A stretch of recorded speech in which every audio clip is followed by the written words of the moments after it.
Bendito Deus e Pai, te oramos nesse instante, Senhor amado, apresentando a tua filha diante de ti. Deus, ela sobe essa tribuna para ser a tua boca nesta noite. Ó Deus, que seja mais uma noite abençoada, uma noite de louvor, adoração, uma noite de gratidão a ti, uma noite, ó Pai, onde experimentaremos, ó Pai, mais uma vez, uma porção do teu Espírito, ó Pai. Mas que para que tudo isso aconteça, tudo que o Senhor quer falar conosco, use a tua filha, abençoando-a com toda sorte de bênção, abençoando o seu lar, seu esposo, seus filhos, ó Pai, guardando toda a sua família e fazendo dela cada dia um instrumento nas tuas mãos. E assim nós já vamos te orando, agradecendo por tudo, em nome de Jesus. Amém.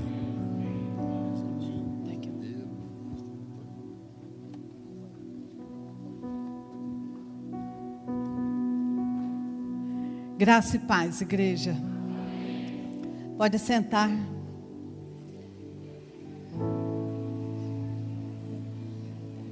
Eu glorifiquei tanto a Deus esse ano, quando eu vi que a iniciativa dos nossos pastores é que o ano de 2016 seja um ano de busca da intimidade com Deus. Eu não conheço nada mais necessário, eu não conheço nada, um assunto mais importante do que esse, nos dias que nós estamos vivendo. Eu estou nessa busca ardente na minha alma, desde meados do ano passado, quando eu voltava de um congresso que eu fui pregar em São Paulo, sobre a glória de Deus. Foi uma bênção, irmãos. Final do ano agora eu recebi algumas mensagens de pessoas agradecendo e testemunhando de milagres que Deus fez na vida delas. Mas eu voltei de lá tão frustrada, tão triste na minha alma. E eu fui buscar a Deus, porque Deus conhece o íntimo do nosso coração.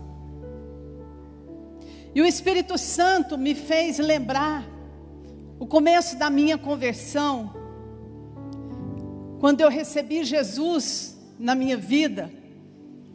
Eu deixei Ele transformar meu coração, a minha vida. Eu entreguei inteiramente a minha vida a Ele.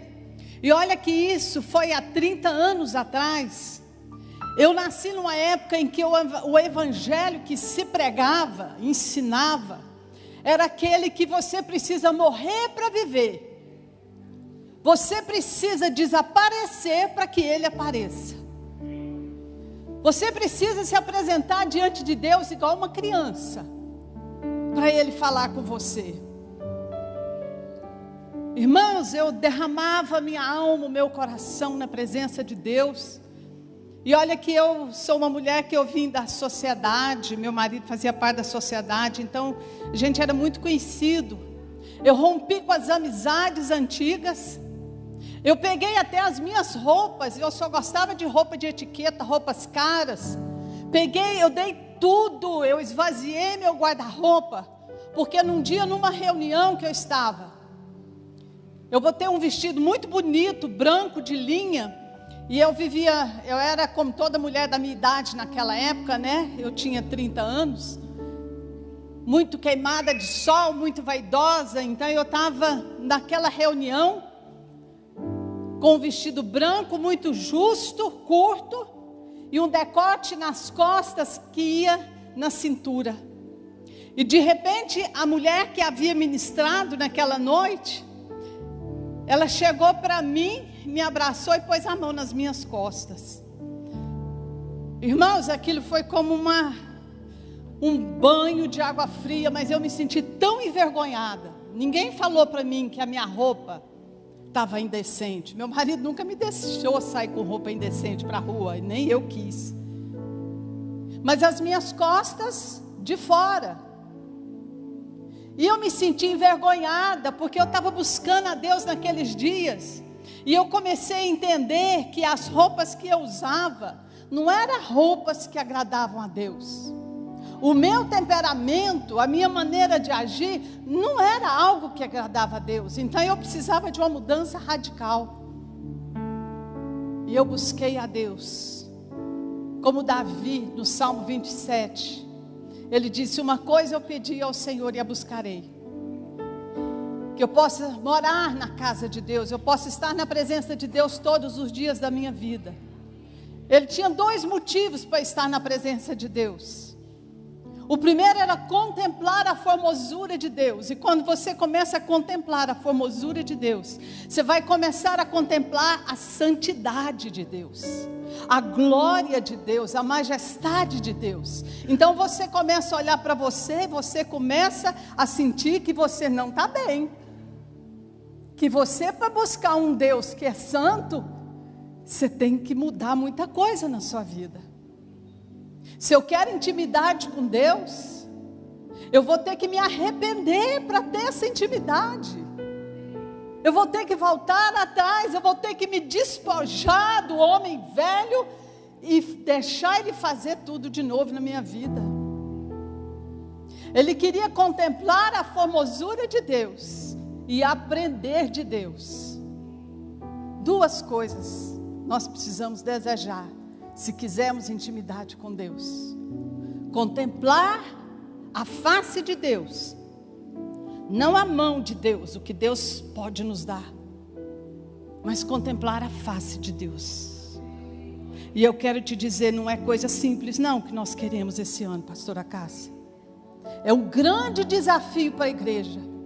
É o meu desafio há 6 meses, irmãos. E eu comecei a questionar Deus. Eu falei: Senhor, eu tinha tantas visões, eu tinha revelações, eu tinha sonhos.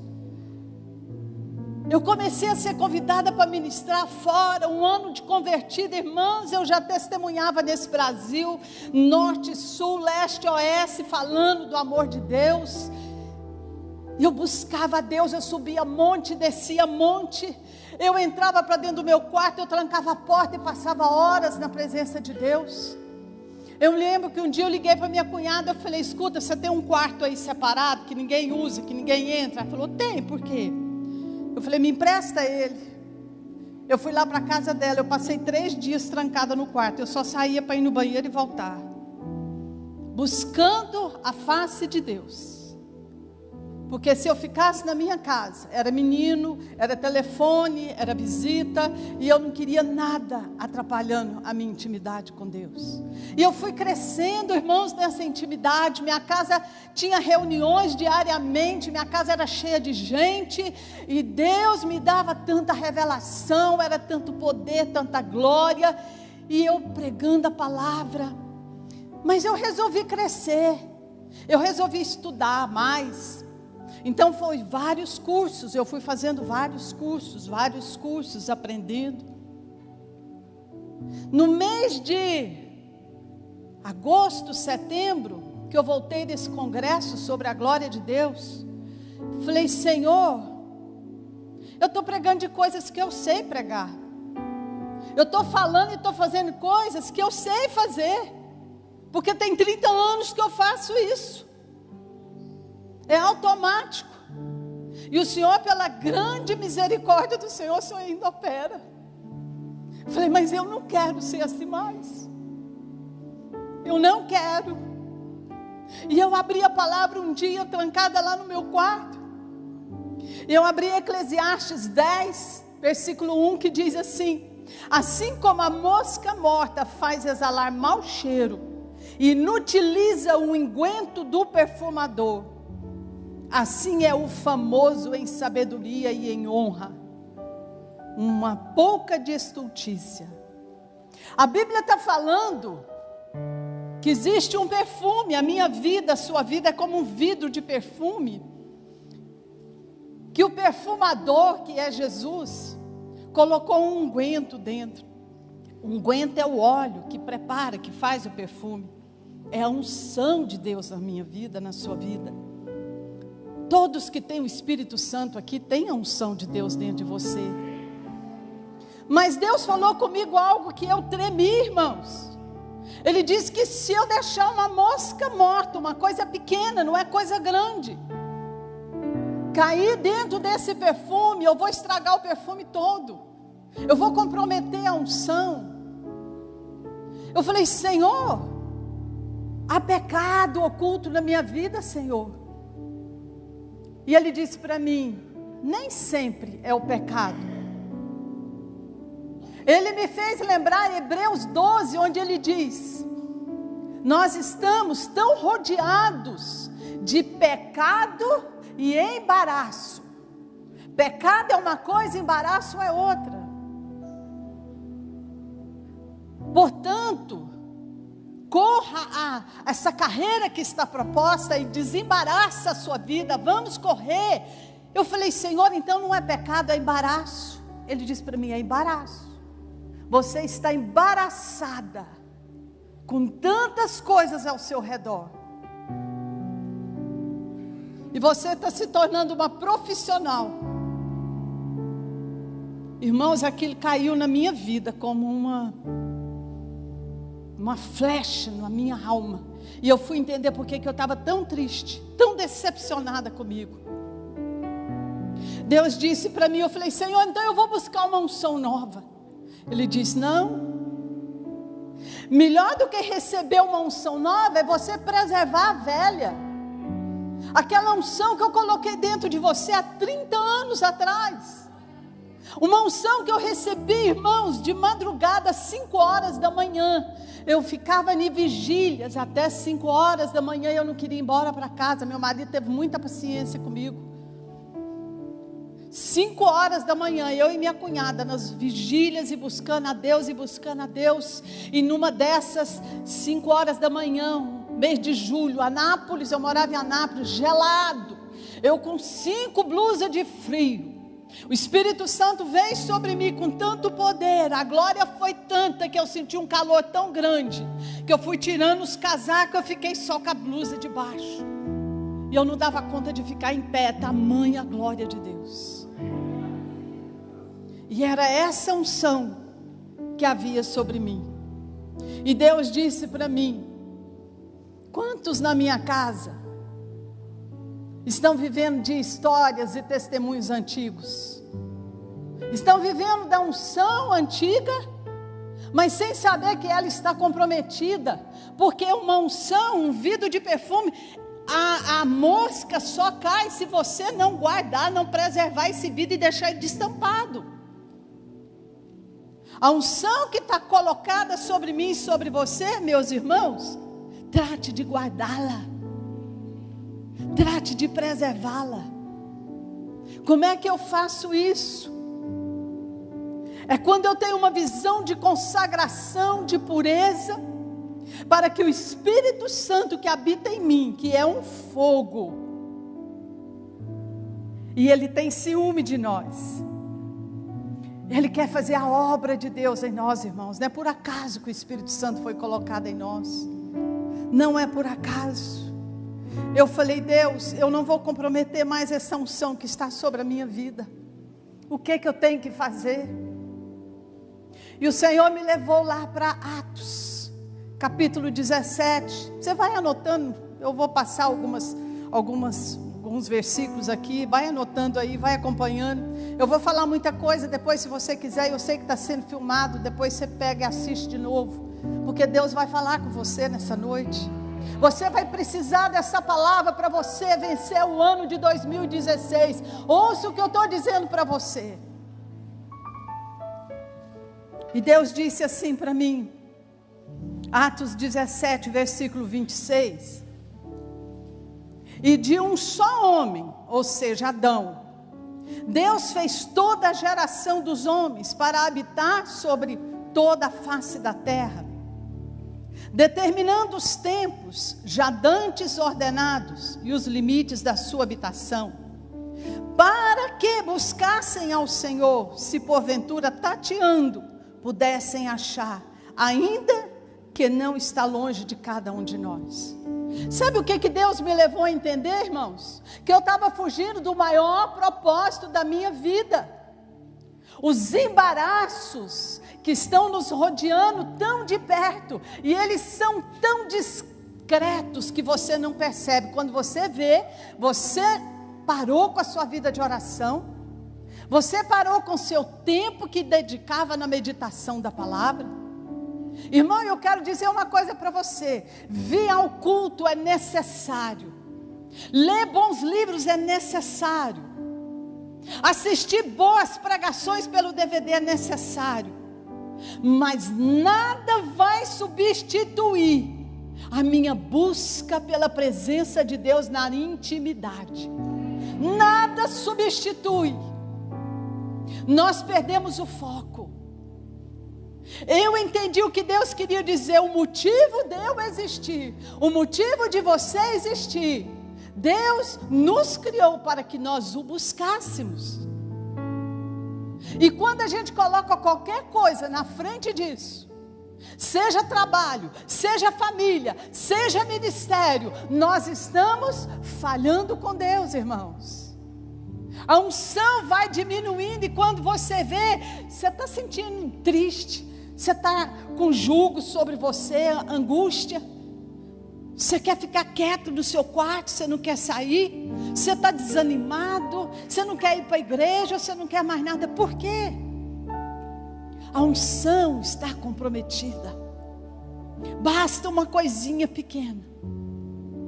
E Deus disse para que buscassem ao Senhor. O motivo, o propósito de toda a criação, inclusive eu e você, foi para que nós buscássemos a Deus. E Ele diz: se porventura tateando, sem saber direito como fazer, para isso Ele colocou o Espírito Santo em nós. O Espírito Santo vai nos levar a conhecer a Deus profundamente, irmãos. Porque Deus, ainda que não está longe de cada um de nós, fala para quem está do seu lado aí, fala: Deus está pertinho, irmãos. É muito fácil achar a Deus. Esse é um tempo que Deus não está longe. Deus está perto. Deus está perto. E aí a gente começa a dar desculpa para Deus. Senhor, mas eu tenho tantos afazeres, eu tenho tanta coisa para fazer. Deixa eu te mostrar uma coisa aqui na Bíblia. Lucas, no capítulo 14. Abra os nossos olhos, irmãos. Olha o que a Bíblia diz quando você dá desculpa para Deus: Senhor, meu tempo é curto, eu mal tenho tempo de ir na igreja. Lucas 14, versículo 15, é a parábola da grande ceia. Olha o que Jesus está ensinando para nós aqui, um princípio maravilhoso, mas que faz a gente tremer, irmãos. E ouvindo isto, um dos que estavam com ele à mesa disse-lhe: bem-aventurado que comer pão no reino de Deus. Porém ele lhe disse: um certo homem fez uma grande ceia e convidou a muitos. E à hora da ceia mandou o seu servo dizer aos convidados: vinde, que já tudo está preparado. Diga comigo: tudo está preparado. A mesa está posta. Mesa é lugar de comunhão, irmãos. Mesa é lugar de ter comunhão com Deus. E todos, versículo 18, e todos a uma começaram a dar desculpas, excusar-se. Começaram a dar desculpas. Disse-lhe o primeiro: comprei um campo e importa ir vê-lo. Rogo-te que me hajas por escusado. O outro disse: comprei 5 juntas de bois e vou experimentá-los. Rogo-te que me hajas por escusado. O outro disse: casei e porventura não posso ir. E voltando aquele servo anunciou estas coisas ao seu senhor. Então o pai de família, indignado, disse ao seu servo: sai depressa pelas ruas e bairros da cidade e traze aqui os pobres e aleijados e mancos e cegos. E disse o servo: Senhor, feito está como mandaste, mas ainda há lugar. E disse o Senhor ao servo: sai pelos caminhos e valados e força-os a entrar, para que a minha casa se encha. Deus quer a casa dele cheia, irmãos. Deus quer os filhos deles ao redor da mesa dele. E ele termina a parábola dizendo: porque eu vos digo que nenhum daqueles varões que foram convidados provará a minha ceia. De quem que Jesus está falando aqui, irmãos? É daqueles que já sentaram na mesa com Deus, pediram bênçãos, Deus atendeu, respondeu o pedido de oração. Um queria um campo, Deus deu. O outro queria mais juntas de boi, Deus deu. O outro queria casar, e Deus abençoou e ele casou. Só que na hora de vir todos para a ceia, cada um inventou uma desculpa. A bênção se tornou maldição na vida deles. Eles disseram: nós não podemos ir, nós estamos ocupados. Desculpa, Senhor. Irmãos, a gente pede a Deus um monte de coisa, sim ou não? Quando Ele nos dá, a gente fica distraído com tudo aquilo que Ele deu. Quantos de nós pedimos um bom emprego? Pedimos uma empresa, pedimos uma casa, um carro. Quero casar, quero ter filhos. Deus te dá. Isso aí virou embaraço na sua vida. Aí você fala assim: mas até a família está aqui. Eu casei. Eu não tenho tempo mais de ir sentar na mesa com o Senhor, porque agora eu tenho família. Família é a coisa melhor que tem, irmãos. Eu vou fazer 40 anos de casado. Eu sou muito feliz com meu esposo, com filhos e agora com netos. Deus é maravilhoso. Nada na terra mais precioso do que a família. Mas no céu nós temos um, que é o Pai, que é a fonte de vida, que fez a nossa vida existir, para que Ele fosse o motivo de tudo isso. E aí a gente troca as coisas que Ele nos dá, coisas que Ele nos abençoa. A gente pega coisas e troca pela presença de Deus. Misericórdia. Trocou eles. Nós trocamos tudo pela intimidade com Deus. Essa é a mosca morta no unguento na minha vida. Meu Deus, eu chego a arrepiar. Misericórdia. Misericórdia. Será que você pode dizer isso? Arrependimento antecede intimidade com Deus. Se você quer ter intimidade com Deus, você precisa buscá-lo de todo o coração.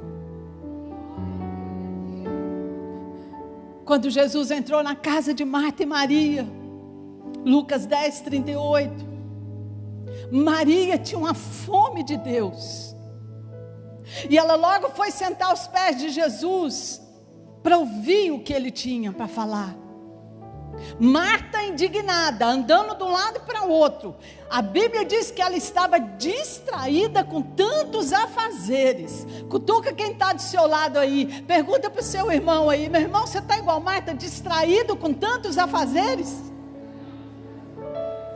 Jesus está te chamando para a presença dele, e você ainda diz para ele: Senhor, não te dá conta de que Maria me deixa fazer todo o trabalho da casa e não vem me ajudar?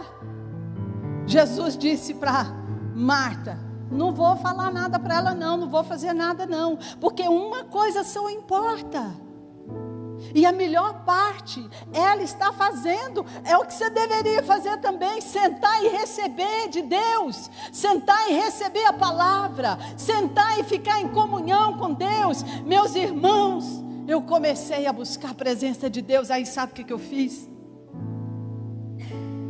Eu entrei para dentro do meu quarto, falei: pronto, vou fazer o que eu fazia antes.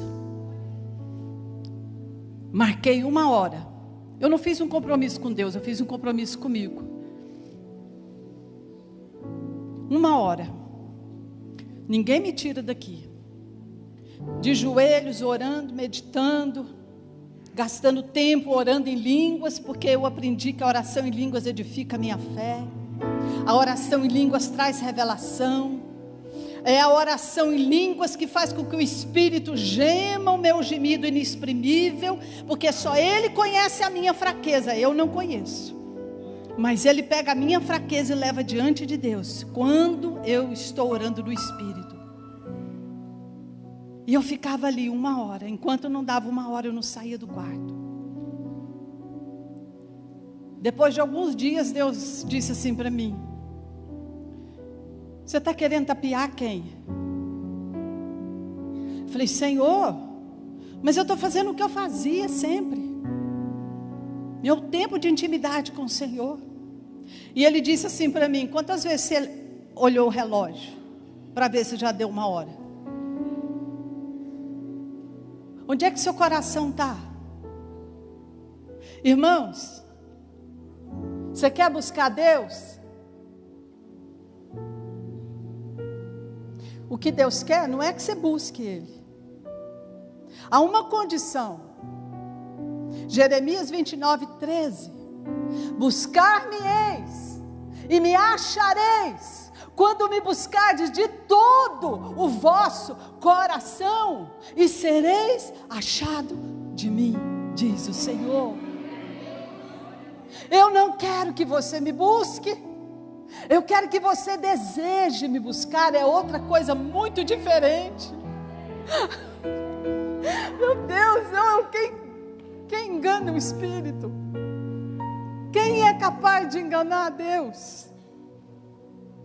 Você não está empenhado em me buscar, você está querendo bater seus recordes. Você está querendo voltar a sua performance, como é que é? Performance de antigamente. Eu falei: estou mesmo, Senhor.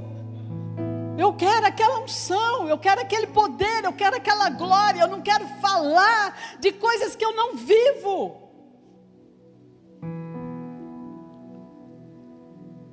Então faz de mim o centro da sua vida. Diga para o seu irmão que está do seu lado: você quer intimidade com Deus? Jesus precisa ser o centro da sua vida. Não é o meu marido, não são os meus filhos, não é o meu neto que eu amo de paixão, não é minha casa, não é trabalho, não é ministério, nada vai me levar a ter intimidade com Deus, se eu não colocar o Senhor, se eu não priorizar o Senhor, se Ele não for o centro da minha vida. Eu preciso ter essa necessidade. E eu comecei a orar: Senhor, aquieta o meu coração, quebranta, Senhor, que coração ruim. Meus irmãos, se você não reconhecer as nossas fraquezas, a nossa fragilidade, você fica forte demais. Quando você está forte demais, a sua carne está forte, o seu espírito está fraco. Quando você começa a buscar Deus, você não quer brigar, você não quer discutir, você não quer nada, você não quer nada, você não quer nada. Quando você está forte, você quer briga, você quer quebrar o pau, você quer que você tenha razão. O que você fala que... Misericórdia. Carne, só carne. Deus disse para mim: não há prazer no seu coração. Irmão, sabe qual que é o problema nosso hoje da igreja atual? Não estou falando da catedral da família, da igreja da atualidade. Não é falta de palavra, não é falta de revelação, não é falta da presença de Deus. O problema nosso hoje chama-se falta de fome. Não temos fome pela palavra, não temos sede pela presença de Deus. Davi dizia: Senhor, assim como a corça anseia pelas correntes das águas, assim a minha alma suspira por ti. Deus não se impressiona com quem prega bem, com quem canta bem, com quem está cheio de dons e talentos, porque isso tudo é dele, irmãos. A igreja é dele, ele é o Senhor da igreja. Ele põe, ele tira a hora que ele quer e quem ele quer. Ele não se impressiona com ninguém, nem com o que as pessoas fazem, mas ele se impressiona quando alguém vem a ele com fome, com sede e dizendo: Senhor, eu preciso de ti, mais do que a comida que eu vou comer, mais do que a água, mais do que tudo, eu preciso do Senhor. Irmão, você quer intimidade com Deus? Precisamos ir a um lugar de arrependimento, senão não vamos ter intimidade. É tudo que eu quero para mim. Isaías disse: esse povo me louva com os lábios, seu coração está longe de mim. Vocês estão querendo enganar quem? Ninguém pode enganar Deus, irmãos. Se o coração não estiver inclinado a buscar a Deus, nós estamos perdendo tempo. Se eu vier para a igreja para bater ponto, e quantas vezes eu já vim para a igreja, porque depois da igreja eu vou sair com os amigos. Tem gente aqui na igreja que eu gosto de estar com eles, eu gosto de bater papo. É só eu? Tem tanta coisa que a gente faz, a gente pode esconder de todo mundo, mas de Deus a gente não esconde. Deus está dizendo: não é o que eu quero. Nós precisamos entender, irmãos, o que Deus quer de nós. Hoje, na verdade, nosso maior inimigo é aquilo que Faraó fez quando Moisés foi disputar com ele o povo. Deixa que o povo de Deus saia do Egito, vá para o deserto para adorar a Deus. Faraó disse: esse povo está com tempo, querendo adorar a Deus no deserto. Vou botar carga dobrada de atividade, de serviço em cima desse povo, para eles parar de pensar em adorar a Deus e buscar a Deus. Irmãos, o diabo não muda não, ele é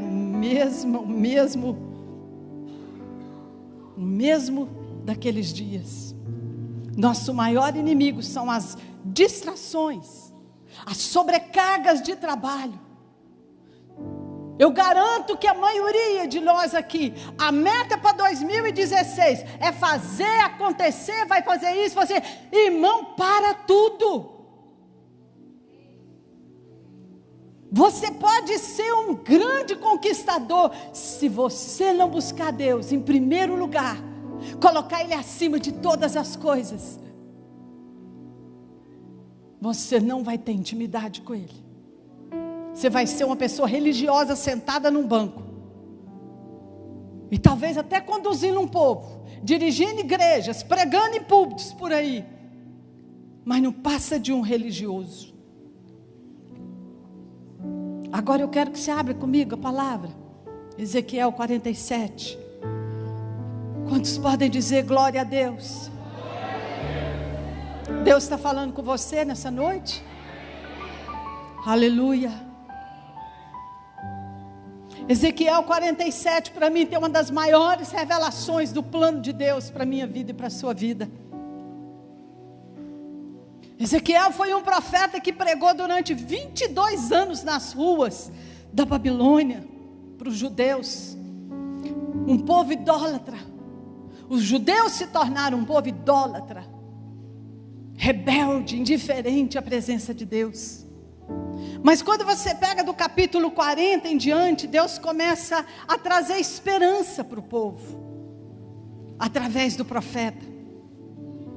E no capítulo 47, o versículo 1 diz aqui: depois disso me fez voltar à entrada da casa, e eis que saíam umas águas debaixo do umbral da casa para o oriente, porque a face da casa olhava para o oriente, e as águas vinham de baixo, desde a banda direita da casa, da banda do sul do altar. Olha para mim aqui, isso aqui é uma visão profética.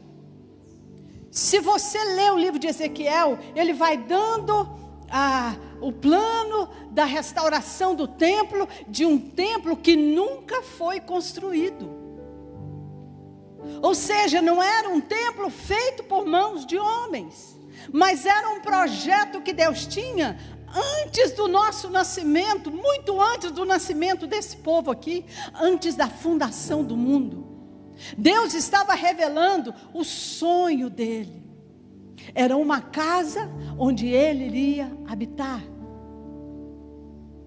A situação, o lugar, a posição dessa casa tinha que ser no centro de Jerusalém, para que o povo entendesse que a vida espiritual seria de suma importância.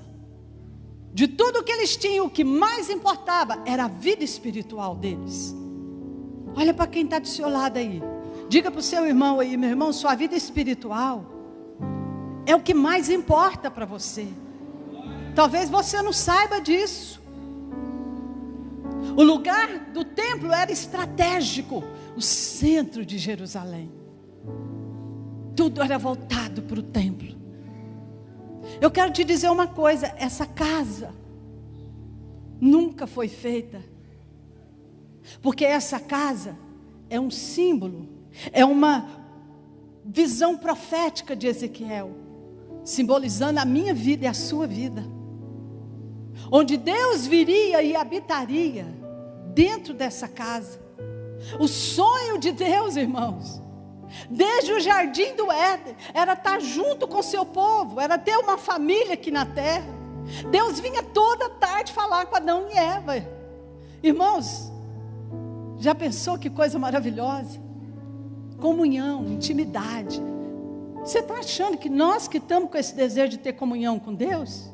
Não, irmãos, isso aqui surgiu foi de Deus, é do coração de Deus. A igreja está apenas ouvindo a voz do Espírito e tentando levar a igreja agora a essa intimidade com Deus, nada mais. A minha vida e a sua vida é essa casa, e essa casa fluía água. O que era essa água? Que rio é esse que fluía de dentro dessa casa? Esse rio simboliza a vida do próprio Deus, o Zoé na natureza de Deus, e todas as bênçãos decorrentes da presença de Deus, fluindo do meu interior e do seu interior. Irmãos, às vezes a gente fica procurando a presença de Deus.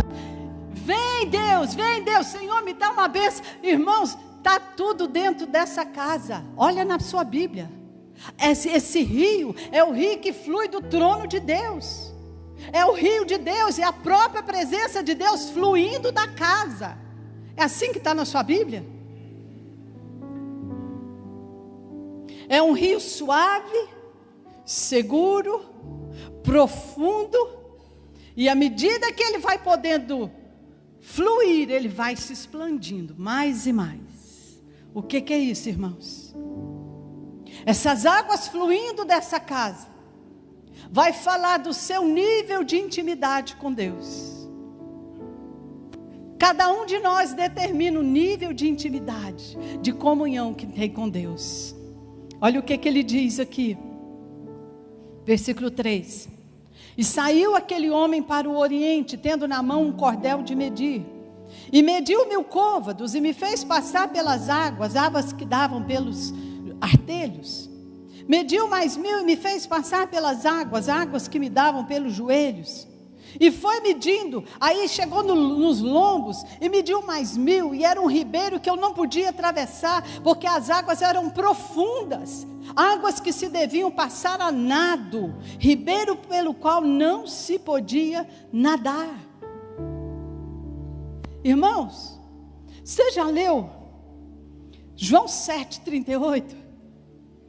Aquele que crê, do seu interior fluirão rios de águas vivas. Se cumpriu, irmãos.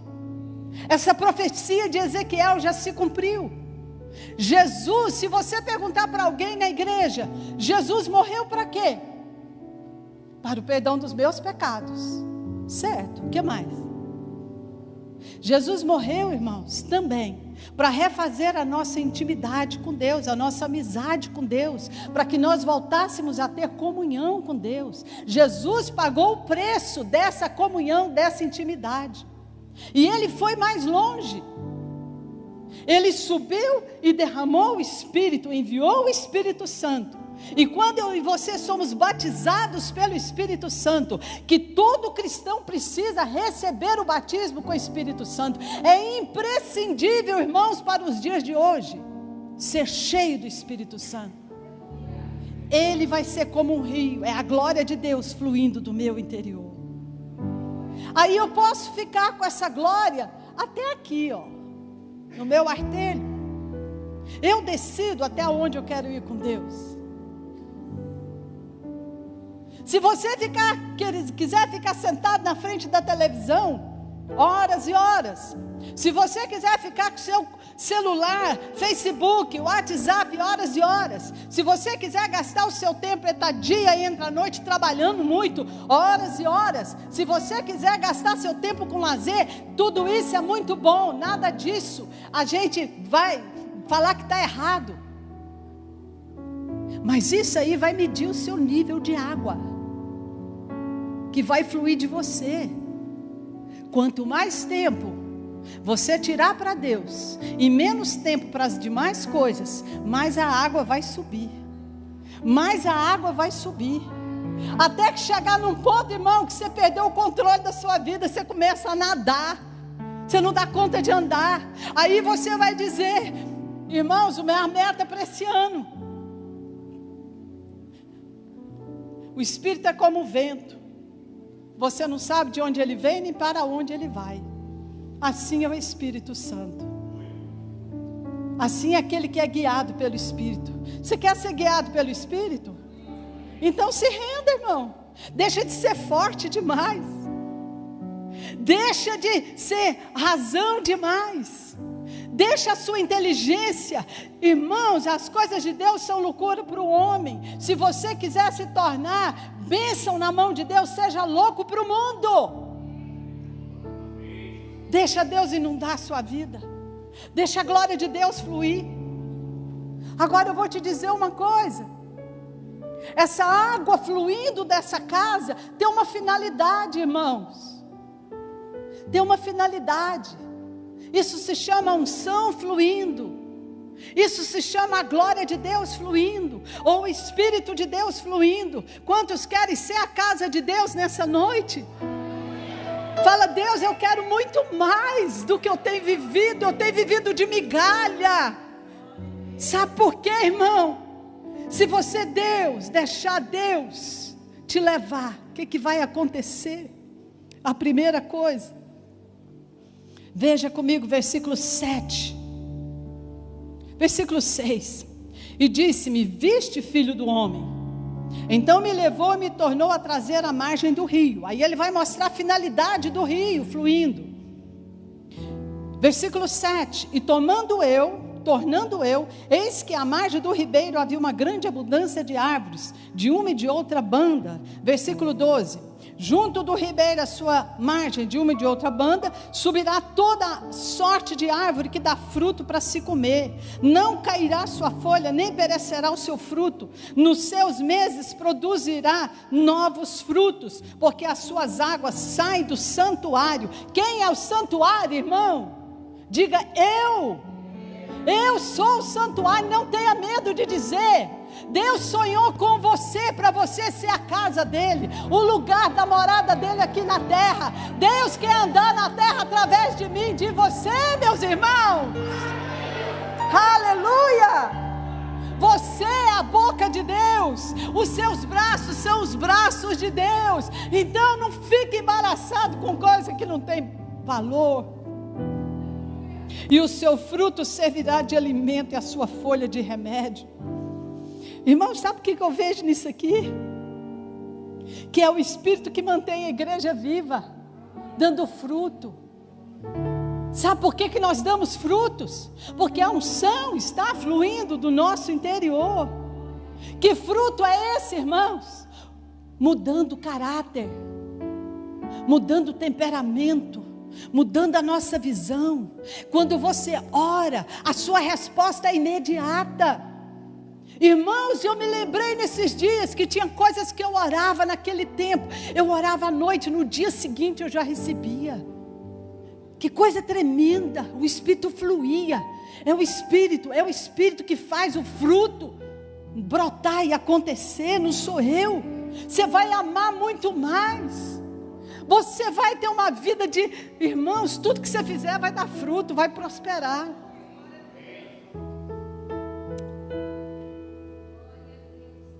Aleluia. Você vai alimentar vidas. Você vai ser alimento para vidas. Você vai ser alimento para as nações.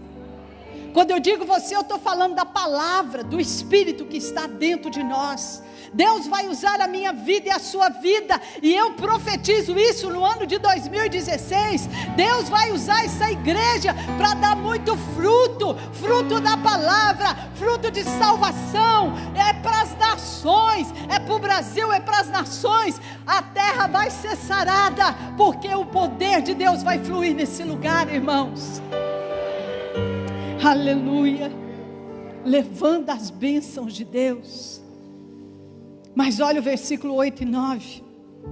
Então me disse: essas águas saem para a região oriental e descem a campina, entram no mar, e sendo levadas ao mar morto, de tanto sal que ele tinha, ele estava morto, vai sarar as águas. E será que toda criatura vivente que vier por onde quer que entrarem esses dois ribeiros vai viver? Diga comigo, vai viver. Diga comigo, assim vai ser o ano de 2016. Enquanto lá fora estão falando só em crise, a palavra de Deus está falando para mim que vai viver, vai romper. Olha o que ele está falando aqui: e haverá muitíssimo peixe, porque lá chegarão estas águas, e sararão, e viverá tudo por onde quer que este ribeiro passar. Por onde você quer que o ribeiro flua na sua vida, na sua casa, na sua empresa, no seu trabalho, no seu ministério, deixa o rio de Deus fluir, meus irmãos. Ele não vem de cima, ele vem de mim. Eu sou o canal de Deus. Será que você pode crer nessa palavra?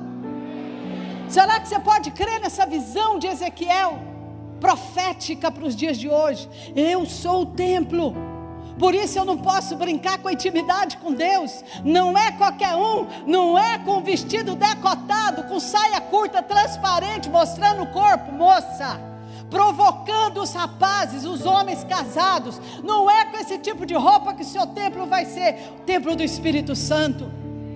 Não é o homem com pensamentos sujos que vai ser o templo do Espírito Santo.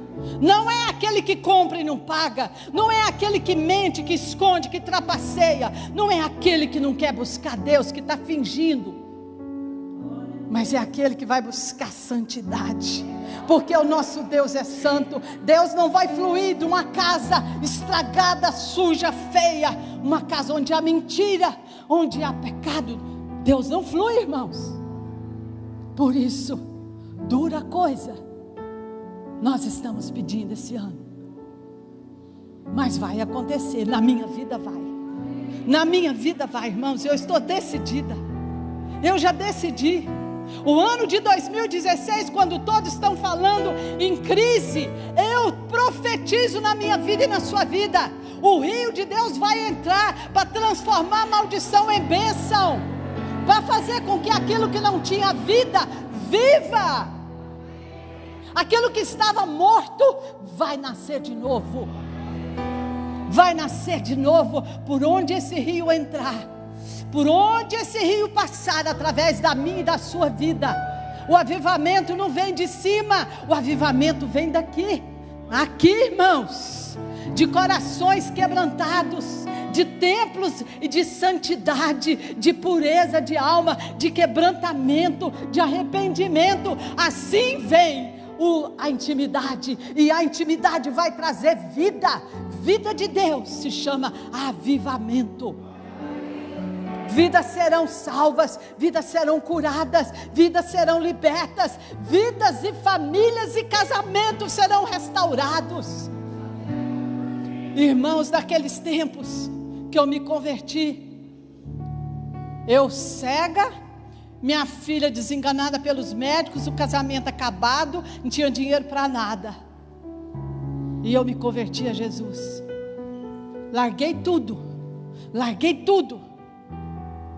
O povo dizia que eu estava louca. Minha família falava que estavam fazendo lavagem cerebral na minha cabeça. Eu saía 7 horas da manhã, ia para a igreja orar todo dia. Todo dia, escondido do meu marido, eu botava um abrigo, falava que eu ia fazer caminhada, eu e minha cunhada. Eu ia para a igreja, ouvia a palavra, eu queria ouvir a palavra, eu queria crescer em Deus.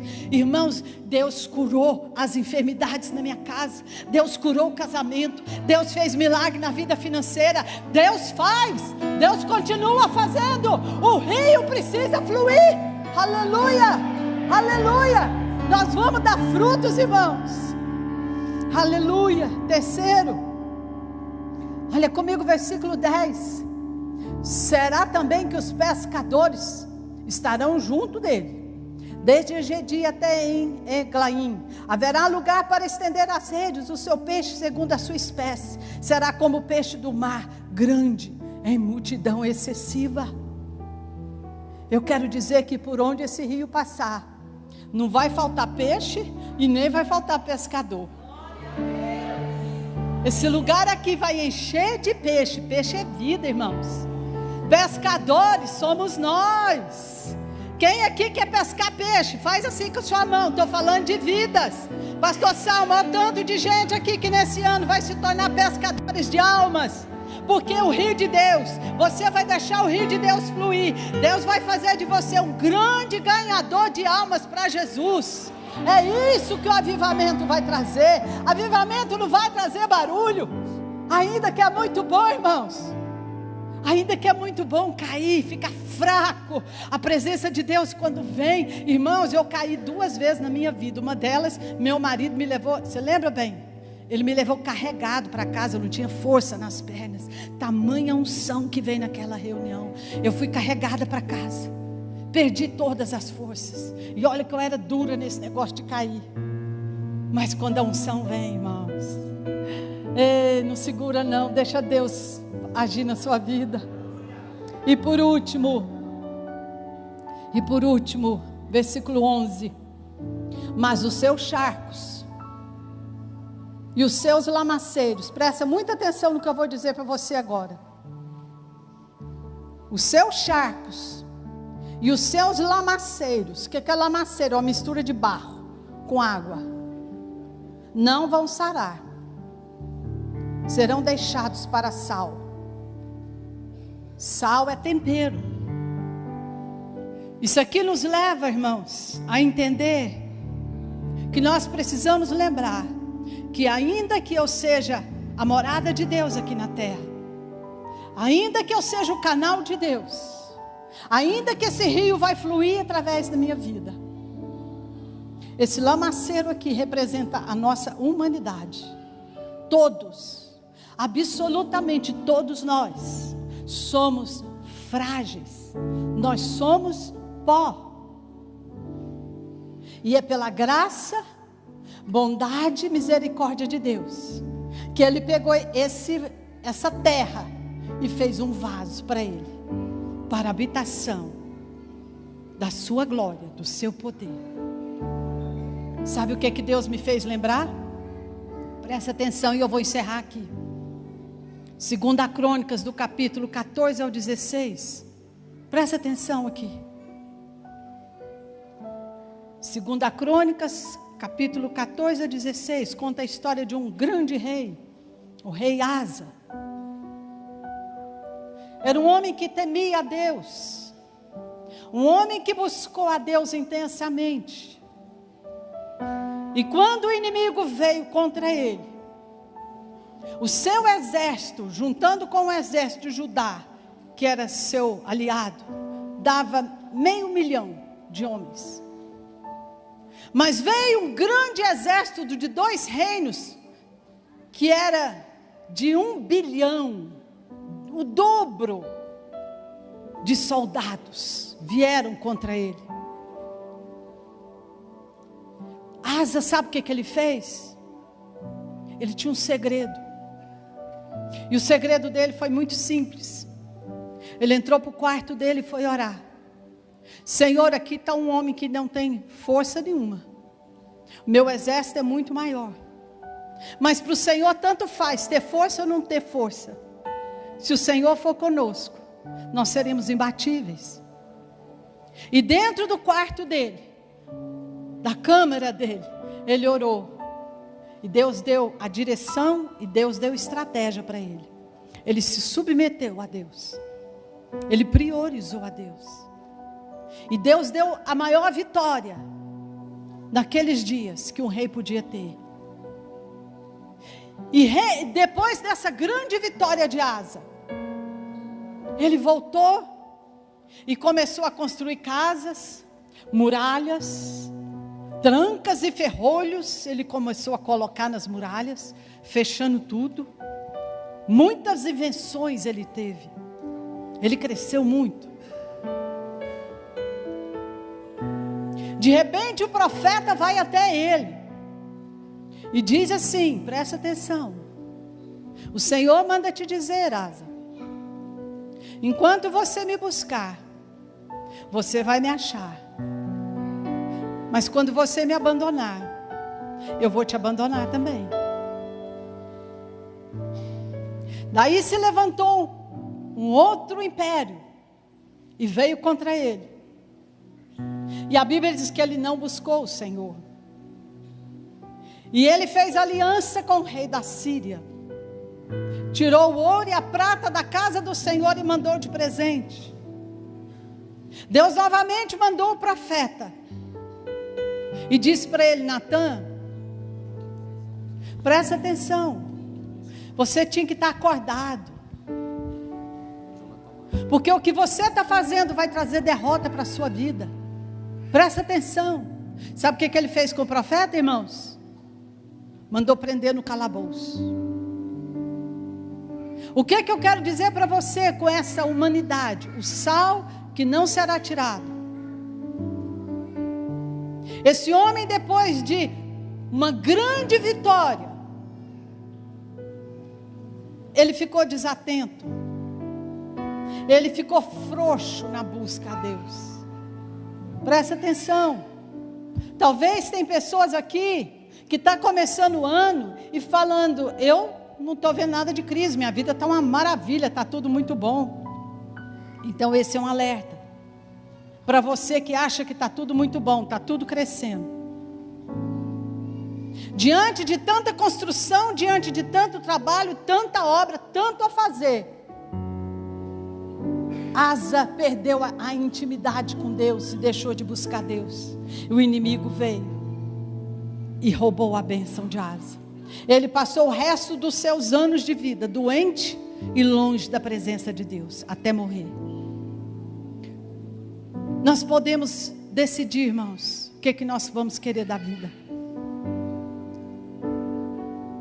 Eu pergunto para você hoje, quanto tempo você tem tirado para buscar Deus? Quanto tempo você tem tirado para ouvir a voz de Deus? Porque comunhão com Deus é você parar para ouvir. É você falar e você ouvir. Não é monólogo, é um diálogo. É uma troca. Eu queria que você ficasse em pé agora. Eu quero terminar com essa palavra profética. Enquanto você me buscar, você vai me achar. Pega na mão do seu irmão aí. Deixa Deus falar com você, falar com ele. Não é por acaso que você está aqui hoje. Enquanto você o buscar, e buscar de todo o coração, senão não adianta. É desejar, é ter fome de Deus. Você vai achá-lo. E Ele vai te dar vitória. E não vai ter crise. Vai ter vitória na sua vida. Vai ter bênção transbordante. Porque esse rio de Deus é a vida de Deus fluindo. É o caráter. É as bênçãos. Você não mais precisa ficar olhando para a mão de Deus. Busca a face de Deus. Que a mão de Deus automaticamente vai te abençoar. Vai te dar o que você precisa. Mas se você o abandonar, Ele vai abandonar você. Não adianta ninguém falar para você. Pode ficar aí, ó, mais ou menos. Irmãos, eu sou contra essas profecias. Só profetiza bênção. Eu gosto de profeta que chega e bate no pecado. Está errado é isso aqui, a ferida é essa aqui. Porque tem gente que não tem comunhão nenhuma com Deus, e o profeta bota a mão na cabeça e fala: Deus vai te abençoar muito, Deus vai te usar muito. Não busca Deus não para ver. Ou a palavra de Deus é mentirosa. Aleluia. Nós vamos cantar uma música, e eu peço a Deus nessa noite que o Senhor quebrante o meu coração muito mais, mas que o Senhor quebrante o seu coração, meu irmão e minha irmã. Que Deus não venha encher essa igreja de multidão, mas venha encher com a glória dele. A multidão é bom demais, que venha multidão de almas para Jesus, mas a glória de Deus não pode faltar, senão essa igreja vai ser vazia. Essa igreja não vai ter sentido se a glória de Deus não fluir neste lugar. E a glória de Deus vai fluir de você, é de mim, irmãos. Vamos fechar os nossos olhos, vamos ter um tempo, vamos cantar ao Senhor. Nós te louvamos, Pai, nós te adoramos, nós te glorificamos, nós nos rendemos diante do Senhor, Pai. Só o Senhor é Deus. Jesus é o Senhor. Jesus seja glorificado, Jesus seja engrandecido. Jesus é o Senhor, o Salvador, o Redentor, o Remidor das nossas vidas. Teu sangue está sobre nós, teu sangue está sobre este lugar, o teu sangue está sobre os nossos lares, nossa casa coberta com o sangue de Jesus, nossa família, tudo que temos está debaixo da cobertura do sangue de Jesus. Aleluia! Estamos escondidos em Ti, Senhor. Obrigada, Pai, por Tua obra. Obrigada, Jesus. Obrigada, Espírito Santo de Deus. Aleluia.